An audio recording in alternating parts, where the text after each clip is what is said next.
வெற்றிலை வராகி தாயின் வெற்றி வாக்கு இது. என் தங்கமே, உனக்கு துன்பம் என்ற ஒன்று வந்தால் அதற்குரிய தேர்வும் உதவியும் ஏதோ ஒரு வகையில் உன்னை வந்து சேரும். என் மீது நீ நம்பிக்கை கொள். ஏதோ ஒன்றை அடைவதில் மட்டும்தான் நிம்மதி கிடைக்கும் என்று நினைக்காதே. சிலவற்றை இழந்தால் கூட நிச்சயம் உனக்கு நிம்மதி கிடைக்கும்.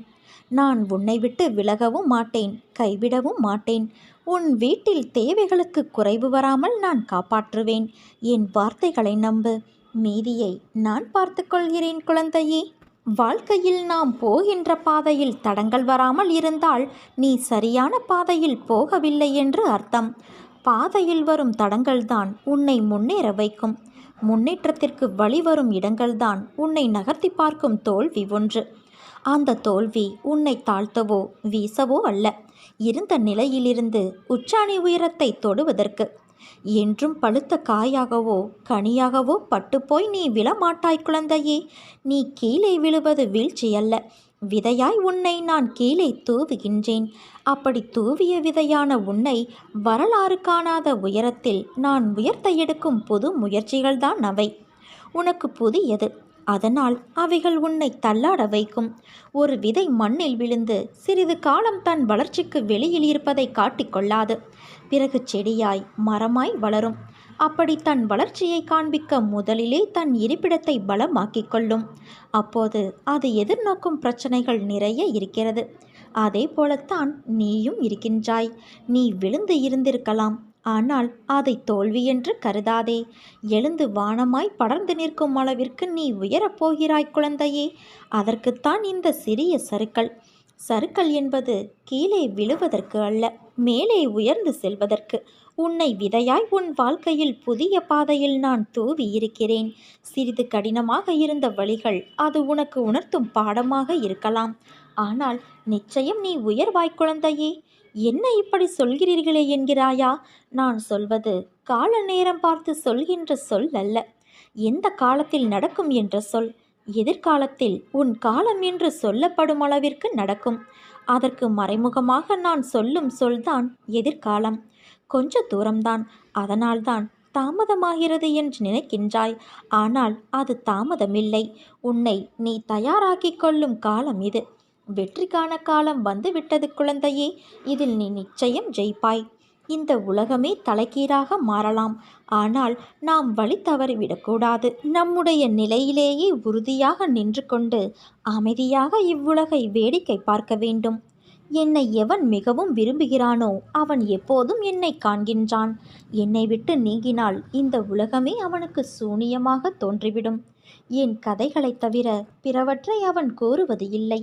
இடையராது என்னையே தியானித்து என் நாமத்தையே ஜெபம் செய்கின்றான்.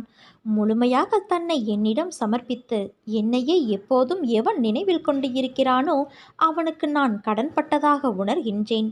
அவனுக்கு விடுதலையளித்து என் கடனை நான் தீர்ப்பேன். என்னை நினைத்து எனக்காக ஏங்குபவனையும் எதையும் முதலில் என்னை நினைக்காமல் உண்ணாதவன் பாலும் நான் சார்ந்திருக்கின்றேன்.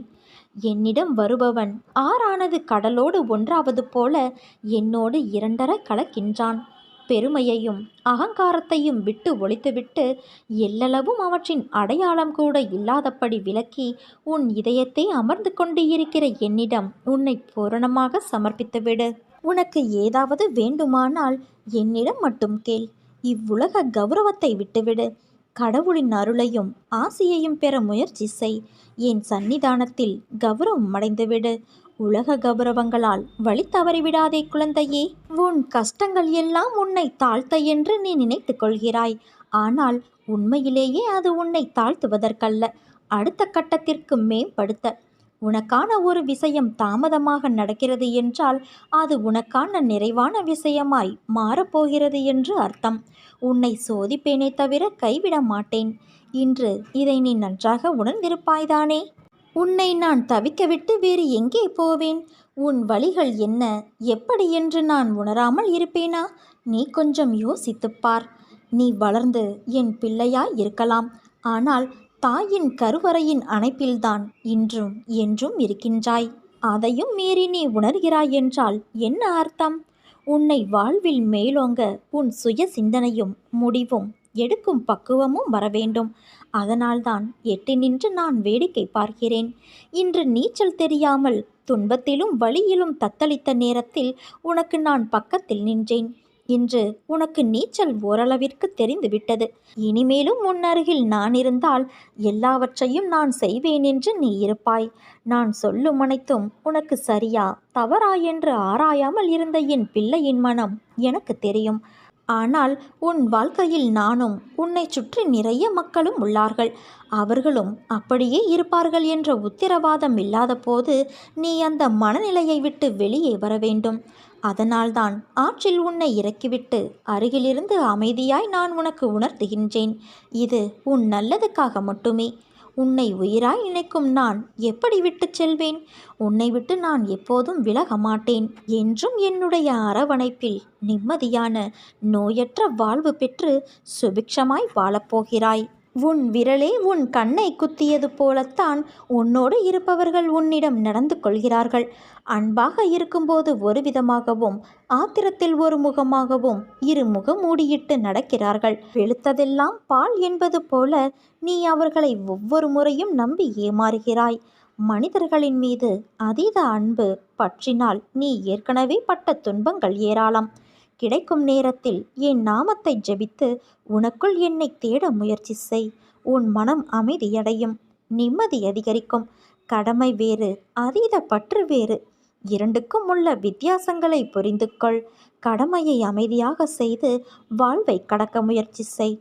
நல்ல வினைகளை சேர்த்து கொண்டு வா. மனசஞ்சலம் அடிக்கடி தோன்றினால் மனத்தெளிவு இருக்காது.